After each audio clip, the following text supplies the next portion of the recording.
We all have been given a limited amount of time to experience our life, to live our dreams, and to do something valuable for our family, for our friends, and for this entire human race, to make this world a better place.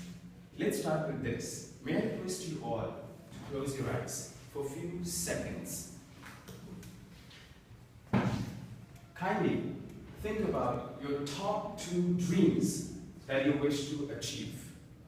Top 2 dreams. It can be that project, or it can be buying a house, or your dream car, or your dream SUV.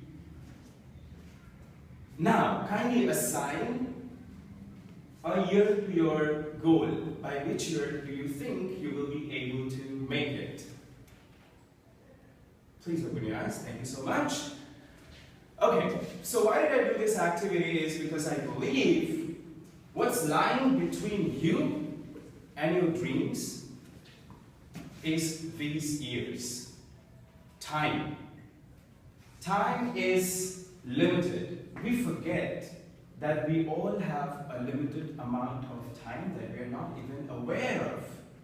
And we start wasting time without realizing that once exhausted, we cannot buy more time. We cannot ask for more time.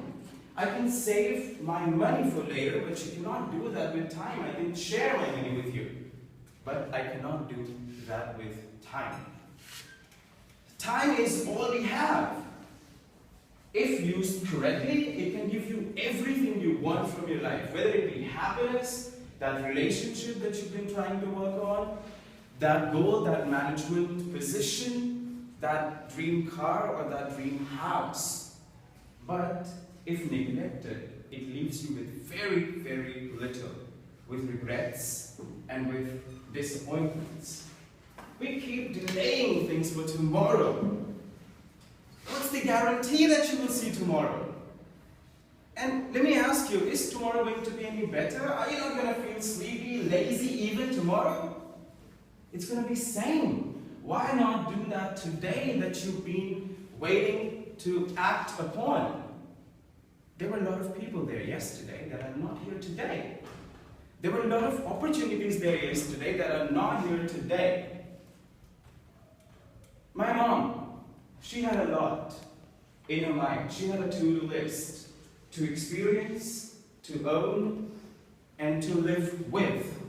But she kept delaying her dreams. First she said, "Sir, you complete your education, then I'll think what my dreams are and what can I do about them." Then she said that for my sister's wedding. She said, "Let my daughter get married, then I'll think about my dreams."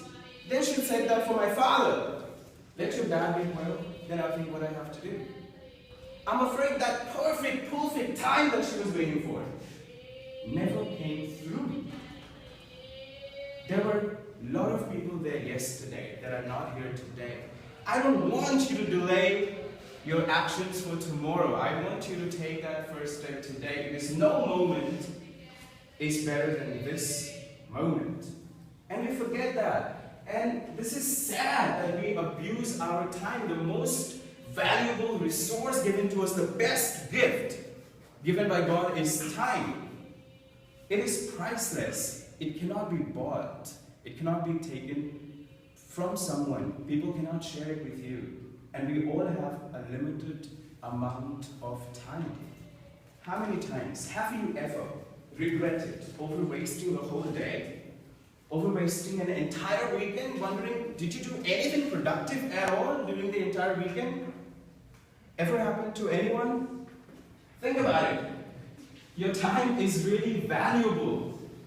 It's priceless, and you just have to understand it. It's an idea, it's a concept that makes or breaks the game. You see, Bill Gates and you, for that matter, the most successful people and the most unsuccessful people have one thing in common: 24 hours.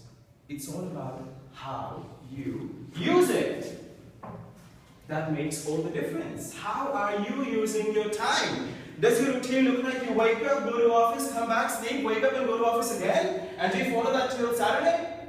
I'm afraid if that's happening with you, when are you growing? I think everything that you're doing for your employer. What are you doing for yourself? I believe if you're not improving, you're dead.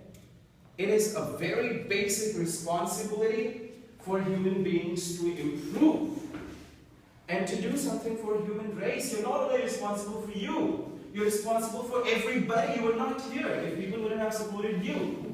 Think about people who supported you. Who are you supporting? We have a bigger responsibility. I believe we are all responsible for entire human being.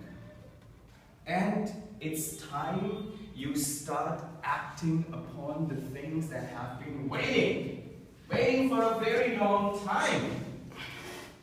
Does your life look like the way you imagined and visualized 5 years ago? Are you there right now? Think about it. If not, it's only because what you did in the last 5 years. And where do you want to see yourself after 7 years or 5 years? And where will you be? All depends on what you do in these 5 years. I want to get my $1 million speaking project.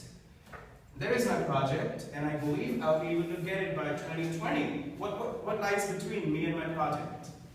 2018, 19, 21, 22. Great, I got the project. Awesome. But will it really happen? Is it that easy if I just keep wasting and passing time? We do not get paid for passing time. We get paid for the value that we add to hours. You do not get paid by the hours, by the value that you add to that hour. What are you doing with your time? Do you get into things that are doing no good to you or to anybody else for that matter? Watching TV and not learning anything from it? You realize hours have gone and you've been just sitting and watching this drama that added no value to your life, that did not improve you as a person. Are you oversleeping? You're going to sleep one day permanently, you and I, all of us. We spend almost 33% of our life sleeping anyway. And do you still manage to oversleep during the weekdays? I'm afraid I believe you're only shortening your lifespan. You got to be so hungry, you got to have your why. Somebody said, there are two most important days in your life, the day you were born and the day you find out. Why? You're going to find out your why. That will keep you going, even when things don't fall according to your plans. One of my idol speakers, Leslie Brown, said, live full, die empty. Now that only means that you do not die, that you do not get buried with hidden talents inside you. Take your talents out. Practice them every day. Let the world get exposed to your talents. Leave a mark on the world before you leave from here. Stop killing time. One day you will only wish that you had more time. And I'm afraid, being on your deathbed, I can tell you, I have not experienced it. And thank God that the best pain is a pain that you cannot do anything about. And I call it pain of regret. And I call it should have done less. Dying in your deathbed, you're thinking, I should have done this, I should have done that, I should have taken more actions. That's very heavy. I'm sure you would like to die with that. Please take your talents out. Ask yourself, what is your should have done list? And if you have a should have done list, that means that you've not been acting on your should have done list and you already have it accumulated. I do not want you to die with it. Take actions. Work on your should have done list. Please stop killing time. Because while you're killing time, time is killing you. Thank you so much.